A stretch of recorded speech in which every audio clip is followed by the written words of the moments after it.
امام اعظم ابو حنیفہ رحمۃ اللہ علیہ ایک جنگل میں ایک باغ میں بیٹھے تھے، شاگرد ساتھ تھے، امام ابو یوسف تھے اور بھی آپ کے شاگرد تھے، تو کچھ لکھ رہے تھے۔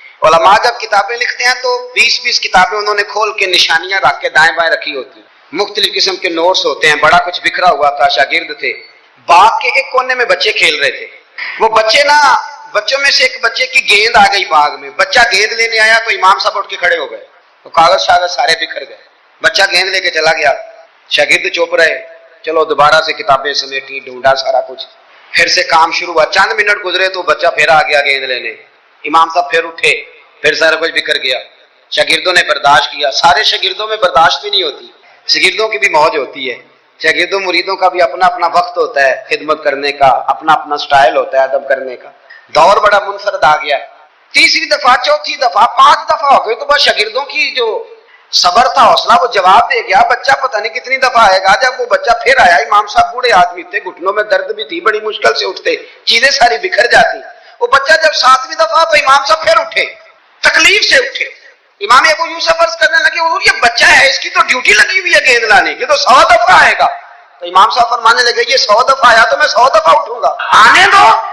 کہ حضور کیوں آپ اٹھیں گے؟ فرمایا یہ میرے استاد کا پوتا ہے، اصلا نال جے نیکی کریے تے نسلہ تاک نہیں بھول دے، سن لو، اصلا نال جے نیکی کریے تے نسلہ تاک، ہاں بے اصلا نال نیکی کریے تے پھل کنڈیا نال تول دے، بے اصلا نال۔ میں میرے استاد کا پوتا ہے تو اٹھوں نا، یہ 100 دفعہ ہے میں اٹھوں گا، میں نے اس گھر سے فیض لیا ہے، یہاں ڈیوٹی کرنا میری ذمہ داری کا حصہ ہے، سوال ہی نہیں پیدا ہوتا۔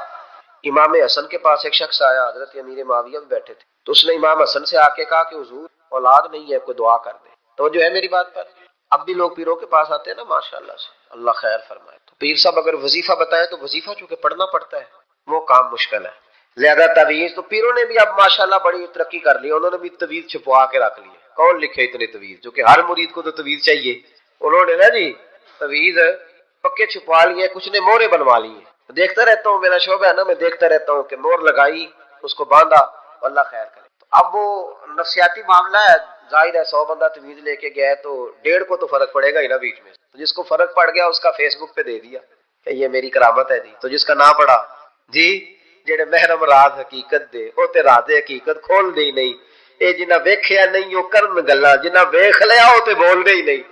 ہمارے ایک حضرت تھے تو ان کے پاس ہم بیٹھے تھے، نیک آدمی، تو تعویذ دیا تو مرید کہنے لگا حضور دوبارہ کب آؤں؟ کہنے لگے فرق پڑ گیا تو آ جانا، نہیں تو کہیں اور چلے جانا۔ اس لیے کہ شیخ عبدالعزیز دباغ رحمت اللہ علیہ کے ایک مرید نے کہیں تنقید کر دی تھوڑی سی، یہ لفظ بس نا بہت بڑے ہیں، ان کی میں تشریح نہیں کروں گا، جتنے جملے اتنی بات کر کے بیت جاؤں گا، ان کی تشریح نہیں ہو سکتی، یہ ان کی توضیح نہیں ہو سکتی، کچھ تفصیل نہیں ان کی ہو سکتی، یہ جملے بڑے، میں کوئی تشریح نہیں کروں گا۔ اس نے کہا کہ حضور فلاں فلاں فلاں فلاں جگہ مجھے پریشانی ہے آپ کے حوالے سے، تو آپ فرمانے لگے میں نے کون سا باندھا ہوا ہے، نہیں سمجھ میں بات آتی تو کہیں اور چلا جا، باندھ کے رکھا، نہیں دروازے کھلے ہوئے، کہیں اور چلا جا، ختم ہو گئی بات۔ تنقید کرنے کی ضرورت چھٹی، اس لیے کہ وہ لوگ بت نہیں بناتے تھے کہ بس ادھر ہی پوجا کرنی ہے کہ کہیں اور نہیں جانا، یہ چھوڑے، ہے نا ہمارے چکر چلا ہوا، میرے علاوہ کہیں اور نہ جانا۔ شیخ عبد الوہاب شرونی فرمایا کرتے تھے یہ تو نقص ہے تیرے اندر کا، یہ تو تیرے اندر کا نقص ہے، اگر تو قابل ہوتا تو کہتا جا سنگیا سارا زمانہ دیکھا، اگر کوئی میرے جیسا ملا تو چلا جانا، اور اگر میری طرح کا نہ ملا تو پھر کہیں اور جا دیکھا سارا۔ وہ بھائیو کیا چکر ہے، وظائف لوگ پوچھتے تھے تو ان پہ عمل کرتے تھے، وہ چیزیں فائدہ دیتی۔ حضرت امام حسن سے آ کے وظیفہ پوچھا، اس شخص نے کہا حضور اولاد کوئی نہیں تو وظیفہ بتائے، تو آپ نے فرمایا استغفار پڑھا کر، کیا کر؟ اس نے کہا ٹھیک ہے، تو حضور پھر میں دوبارہ کب آؤں؟ تو امام حسن کہنے لگے بے اولاد ہے نا تو، استغفار کا وظیفہ بتایا نا؟ کہا۔ فرمانے لگے اب اس وقت آنا جب اللہ تجھے 10 بیٹے عطا کرے۔ کتنے؟ 2 4 نہیں، 10 ہی کہہ دیے۔ تو حضرت امیر معاویہ رضی اللہ تعالیٰ دیکھا، کہنے لگے حسن اتنا بڑا دعویٰ؟ آپ فرمانے لگے میں نے کہہ دیا نا تو اللہ فضل کرے گا، ہاں ہاں اللہ خیر کرے گا، خیر ہو جائے گی۔ وہ شخص کئی سالوں کے بعد آیا، کئی سالوں کے بعد، تو حضرت امیر معاویہ کو بھی ساتھ لایا، کہنے لگا حضور اللہ کے فضل سے اللہ نے 10 بیٹے عطا فرمائے، پورے 10 ہی اللہ نے دیے۔ تو حضرت امیر معاویہ کہنے لگے جناب بات تو آپ کی سچی ہو گئی، پر مجھے بھی بتائیے وظیفہ کہاں سے لیا؟ فرمانے لگے قرآن پاک سے، سورہ نوح کی 10 11 12 آیت پڑھو، اللہ فرماتے ہیں تم استغفار پڑھو، میں تمہاری بیٹوں سے بھی مدد کروں گا، مالوں سے بھی مدد کروں گا۔ تو میں نے استغفار بتائی تھی، اور قرآن میرے اللہ کا ہے، رب کا وعدہ جھوٹا ہو سکتا؟ فرمایا 10 بیٹے ملنے تھے، میں نے کہہ جو دیا تھا۔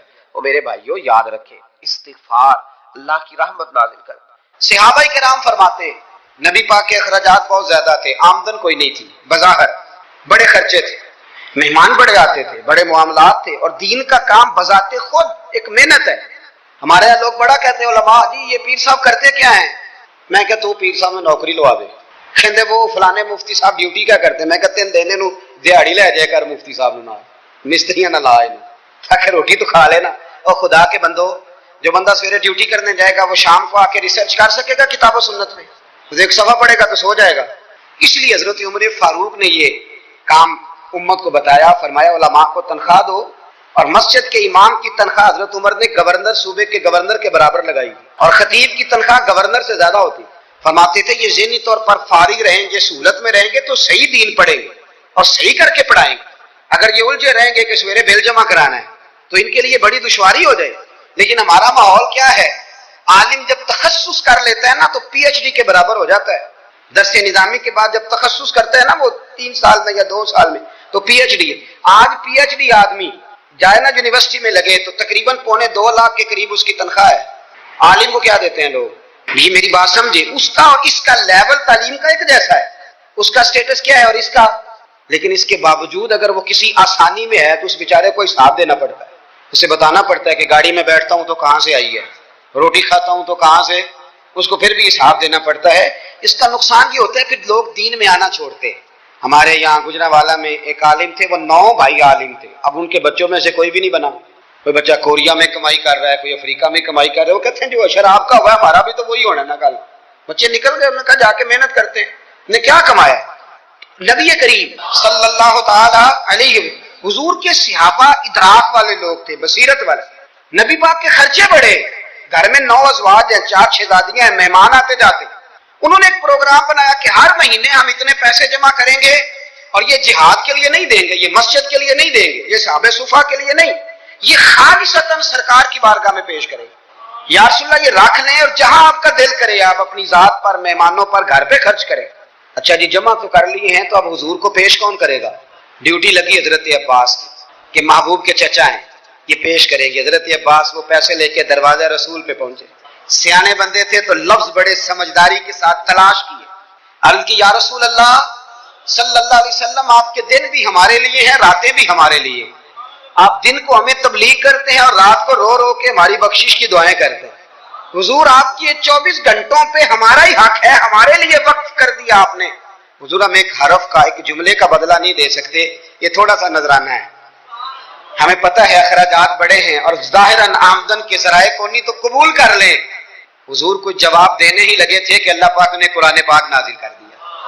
سورہ شورا کی آیت نمبر 23 فرمایا محبوب کل لا اسألکم علیہ اجرا، محبوب ان سے فرما دو کہ اس تبلیغ دین پر گویا طائف میں پتھر کھانے سے لے کر احد میں دانت شہید کرانے تک لا اسألکم علیہ اجرا، میں تم سے کسی اجر کا سوال نہیں کرتا الا المودۃ فی القربى، ہاں اگر کچھ کرنا ہے تو میرے اہل بیت سے پیار کرتے رہنا.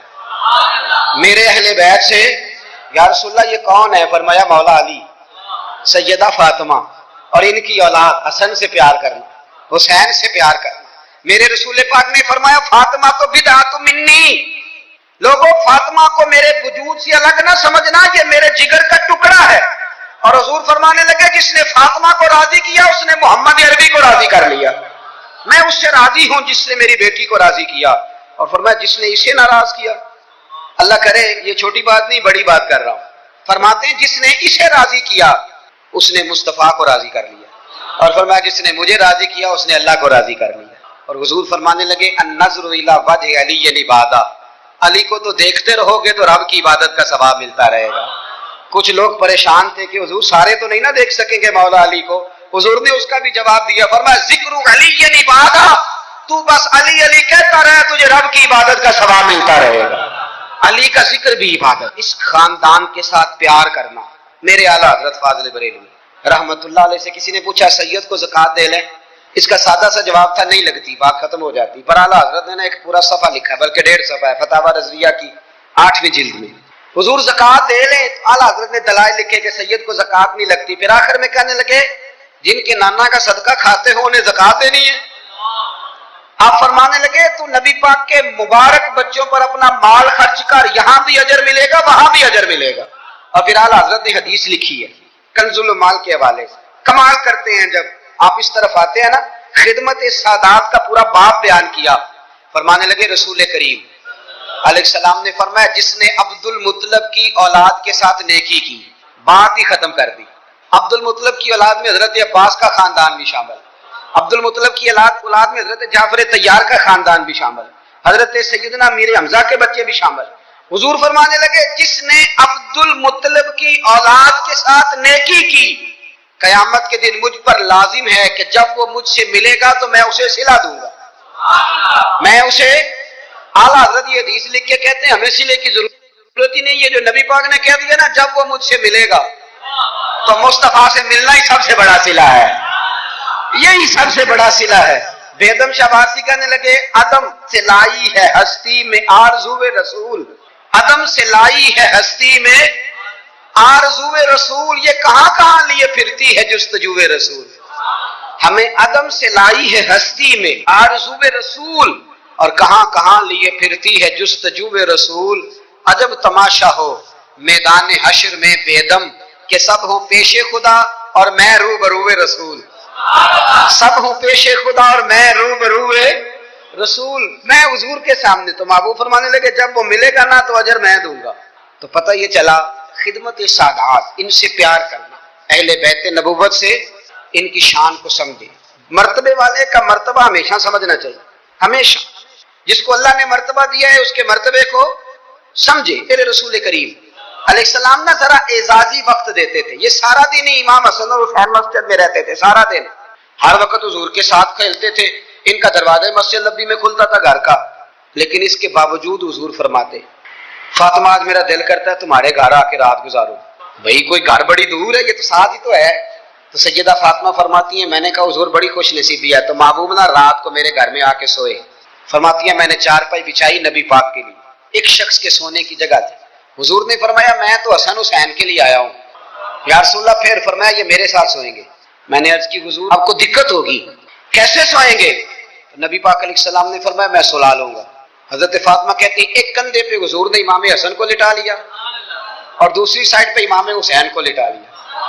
کہتی ہیں امام حسین کی عادت تھی وہ رات کو دودھ مانگتے تھے، میں نے برتن میں رکھا ہوتا تھا، میں ڈال کے دیتی تھی، بچے مانگتے ہیں نا رات کو دودھ۔ فرماتی ہیں رات کو نا امام حسین نے دودھ مانگا، میں اٹھنے لگی دودھ دینے کے لیے، پر حبیب نے فرمایا بیٹے تو لیٹ جا، آج میرے ساتھ سویا تو دودھ بھی میں ہی پلاؤں گا۔ کہتی ہیں کئی دفعہ دودھ مانگا تو کئی دفعہ میرے رسول پاک نے انہیں دودھ پلایا۔ اور یہ ہر نانا نواسوں سے پیار کرتا ہے، پر یہ خالی نانا نہیں نا، یہ امام الانبیاء بھی ہیں، یہ امام الانبیاء بھی ہیں، یہ سرور کون و مکان، ان کا ہر کام اللہ کے حکم سے ہے، اللہ کے حکم سے۔ حضرت سیدنا عبداللہ ابن عمر رضی اللہ تعالیٰ عنہ فرماتے ہیں کہ نبی پاک نے پیغام بھیجا سیدہ فاطمہ کو، فرمایا حسن کو بھیجو میرا ملنے کو دل کر رہا ہے۔ تو کہتی ہیں وہ گھر میں نا دیر ہو گئی امام حسن کو آنے میں۔ اعلیٰ حضرت فرماتے ہیں مجھے لگتا ہے کہ بی بی صاحبہ غسل کرانے لگ گئی، کپڑے تبدیل کرا رہی تھی، مائیں کرتی ہیں نا بچہ باہر جانے لگا تھے واپس آ پہلے کپڑے بدلے، تو ذرا دیر ہو گئی تو نبی پاک بے چین ہو گئے، میں حسن آ کیوں نہیں رہا، میرا ملنے کو دل ہے۔ فرماتے تھوڑی دیر گزری تو امام حسن نے دروازہ کھولا سیدہ پاک کا، جب دروازہ کھولا تو رسول کریم نے دونوں بازو یوں کھول دیے اور نبی پاک گھٹنوں کے بل زمین پر بیٹھ گئے۔ امام حسن بھی جب اندر سے نکلے تو انہوں نے بھی یوں بازو کھولے، تو کہتے ہیں رسول کریم کے جب گلے سے آ کے لگے تو عبداللہ ابن عمر کہتے ہیں میں نے حضور کی آنکھوں میں آنسو دیکھے اور محبوب ان کا ماتھا چوم کے کہنے لگے اے اللہ میں ان دونوں سے محبت کرتا ہوں، تو بھی ان سے محبت فرما، میرے اللہ جو میرے حسن حسین سے محبت کرے اس بندے سے بھی محبت فرما، جو ان سے پیار کرے اس سے بھی۔ ہمارے بزرگوں کو نا اہل بیت سے بڑا پیار ہوتا تھا، اصحاب کے بھی غلام اور اہل بیت کے بھی۔ میں نے کہا ہے اب ہمارے مزاجوں میں نا خشکی آ گئی ہے، اور جی اخلاق کی بات کریں، جی سیدھی سیدھی نماز روزے کی بات کریں، اصول کی، وہ جو ادب تھا، وہ جو عشق تھا، وہ جو وارفتگی تھی، وہ حسن کدھر گیا؟ حضرت عمر سے زیادہ تو اصول پسند کوئی نہیں نا، ان سے زیادہ سخت مزاج اصول پسند بندہ تو کوئی نہیں نہ ملے گا امت کو۔ امام حسین 10-10.5 سال عمر تھی، بچے تھے، مسجد میں آئے، حضرت عمر خطبہ دے رہے، جہاں اصول کی بات ہوگی وہاں اصول کی ہوگی، اور جہاں عشق کی ہوگی، جہاں عشق کی ہوگی، نماز پڑھا کہ میں تین ول ویکھا، میں نے تے کعبہ بھول گیا آئی۔ تو امام حسین آئے مسجد نبوی میں حضرت عمر خطبہ دے رہے تھے، مولا علی کے ساتھ آئے بچے جمعہ پڑھنے، امام حسین آئے تو جناب عمر کے سامنے کھڑے ہو گئے، کہنے لگے عمر نیچے اترو، میرے نانا کا ممبر ہے۔ حضرت علی نے بازو تھاما، کہا یہ کیا کہہ رہے ہو؟ تو جناب فاروق اعظم فرمانے لگے جمعہ ہو رہا ہے، خطبہ ہو رہا ہے، لوگ جمعہ پڑھنے آئے ہوئے ہیں، اس میں اب بچہ آ جائے تو کیا جمعہ چھوڑا جائے گا؟ لیکن جہاں ادب ہے وہاں ادب ہے۔ حضرت علی کہنے لگے حسین یہ کیا کہہ رہے ہو، بیٹھ جاؤ۔ تو حضرت عمر فاروق فرمانے لگے علی آپ نہ بیچ میں ہیں، یہ میرا اور حسین کا معاملہ ہے، آپ نہیں بیچ میں ہیں، آپ ہٹ جائیں، میرا اور حسین کا مسئلہ۔ کیا کہا بیٹے؟ کہا عمر اترو، میرے نانا کا ممبر ہے۔ اتنا بڑا آدمی جسے کیسر و کسرا ہلا نہ سکے، جو درہ مارے تو زمین کا زلزلہ رک جائے، جو سورج کو حکم دے تو سورج چہرہ بدل جائے، وہ شخص جو دریا کو خط لکھے تو خشک دریا بہنے لگے، عمر اترو میرے نانا کا ممبر ہے۔ فاروق اعظم زمین پہ اتر آئے، ہاتھ باندھ کے کھڑے ہو، کہنے لگے حسین میں اتر گیا ہوں پتر، ممبر تو تیرا ہے یا تیرے نانا کا ہے؟ ختم ہو گئی بات۔ تو حضرت امام حسین کہنے لگے جا جا کے اپنے نانے کے ممبر پہ بیٹھ جا۔ تو فاروق اعظم کی چیخ ہی نکل گئی، کہنے لگے پتر میں تو اونٹ چرانے والے کا بیٹا ہوں، میرے نانے کا کوئی ممبر نہیں یار، میں تو اونٹ چرانے والے کا، میرے نانے کا کوئی ممبر ہی کوئی نہیں، تو کدھر جاؤں؟ امام حسین کہا اچھا کوئی نہیں ممبر آپ کے نانا کا کوئی نہیں؟ کہا نہیں۔ چل ٹھیک ہے پھر میرے نانا کے ممبر پہ بیٹھ جاؤ، اور میرے نانا کے ممبر پہ بیٹھ جاؤ۔ مجھے لگتا ہے فاروق اعظم بولے ہوں گے، انہوں نے کہا ہوگا کہ لوگوں میں مرضی سے نہیں بیٹھا، مجھے ابو بکر نے بٹھایا تھا، پھر حسین کے کہنے پہ اترا ہوں، اب دوبارہ مجھے حسین ابن علی نے بچھایا ہے، کسی میں جرت ہے تو عمر کو ہلا کے دکھائے، طاقت ہے تو بھئی یہ پیار رسول اللہ کے خاندان سے، یہ وارفتگی، یہ ذوق، ہم تو ہٹ گئے ان چیزوں سے۔ شیخ الاسلام والمسلمین خواجہ قمر الدین سیالوی، خواجہ صاحب سچ مچ کے شیخ الاسلام تھے، اور اللہ تعالیٰ نے انہیں بڑا ہی اعزاز عطا فرمایا، بڑی بات تھی، ایسے شیخ بھی کم دنیا میں ہوتے ہیں، اور 20 علماء ان کے مرید تھے۔ پنڈی کے علاقے میں نا اپنے بہت سارے علماء، کسی علماء کی میٹنگ میں گئے تھے، علماء کافی تھے، تو ایک سید عالم تو انہوں نے نماز پڑھائی، عالم بھی تھے اور سید بھی تھے، جماعت کرائی، تو نماز کے بعد پتہ چلا کہ کوئی ایسی واضح غلطی ہو گئی ہے کہ نماز ہوئی نہیں۔ اب ہمارے تو کسی نمازی کو کسی مسئلے کا پتہ چل دے دوسروں کو جینے نہیں دیتا، کہتا صرف میری نماز ٹھیک ہے تم سب کی غلط ہے، اور پھر بندہ عالم ہو، اسے پتہ ہو مسئلے کا، تو پھر وہ سانس لینے دے، یہ بڑا مشکل کام ہے۔ علم یہاں بالکل زیادہ ہو تو پھر بندے کو حوصلہ ہوتا ہے، اس پہ کو پتہ ہے تھوڑا پانی ہوتا ہے نا برتن میں تو آوازیں زیادہ نکالتا ہے۔ علماء سارے کہنے لگے جی جلدی سے بتائیں جی حضرت صاحب وہ نماز نہیں ہوئی، تو خواجہ صاحب نہ چپ کر جو، پتہ مجھے بھی ہے نماز نہیں ہوئی، پر مسئلہ یہ ہے میرا مولوی نہیں نا، یہ رسول اللہ کا خاندان ہے، اور تیری نسل پاک میں ہے بچہ بچہ نور کا، فرمایا یہ حضور کا خاندان ہے، چپ کر جاؤ، طریقے سے بات کرنی، ادب سے۔ اور کوئی عالم ہوتا تو میں لقمہ دیتا، یہ سادات ہے، چپ کرو۔ چلو کہنے لگے میں نہ سوچ رہا ہوں کہ کوئی جملہ مل جائے تو شاہ جی کو کہوں کہ نماز نہیں ہوئی، حالانکہ بڑے عالم تھے خواجہ صاحب، بہت زبردست قسم کے محقق عالم۔ تھوڑی دیر کے بعد کہنے لگے لو جی مجھے نا مل گیا جملہ، میں شاہ جی کو بتانے لگا ہوں۔ کب بتائیں؟ تو سلام لیا آگے جا کے، شاہ جی کے ہاتھ چومے، کہنے لگے حضور آپ کے پیچھے نماز پڑھی ہے، سید ہیں تو مزہ بڑا آیا ہے، ان 4 رکعتوں کا بڑا ہی مزہ آیا ہے، ہمارا دل کرتا ہے ایک دفعہ یہی نماز دوبارہ نہیں پڑھا دیتے، مزہ ہی بڑا آیا ہے نا، ذرا ایک دفعہ دوبارہ نہیں پڑھا دیتے نماز، مزہ بڑا ہے۔